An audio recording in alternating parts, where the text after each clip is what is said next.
Carburetor sizing is a very important aspect of selecting the correct carburetor for your overall combination.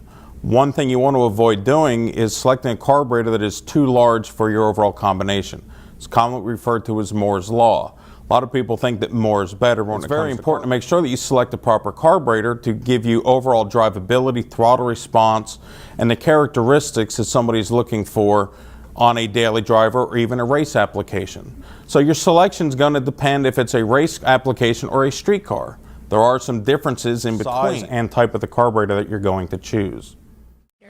Picking the right carburetor has just as much to do with the vehicle that it's in, and how it's being used as it does the engine itself. Even if you have two mirror image engines, you put one of them in a dragster and one of them in a big heavy four-wheel drive truck you're driving around, the environment's different, the vehicle's different, the carburetor will be night and day difference between them. So all of the information that we ask is all applicable to picking the right carburetor. Airspeed through the Venturi creates a pressure drop that gives you a fuel signal.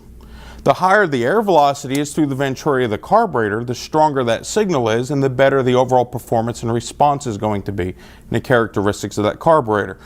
So you really want to make sure that you match the carburetor based on your specific requirements. The carburetor we're looking at is a Holley double pumper. Everybody knows a Holley double pumper. It's been really the staple for performance applications for several decades now, and it's still one of the most popular carburetors we produce today. When you deal with a double pump Holley carburetor, it's really key to have this matched to the requirements. A double pump carburetor is generally going to be properly suited for a lightweight vehicle, generally with a manual transmission with a lot of gear, or an automatic with a loose performance converter that's going to allow it to build RPM rapidly. We take all your information and we can build something that's just for you and what you do with it. So the AED carburetor spectrum is pretty large.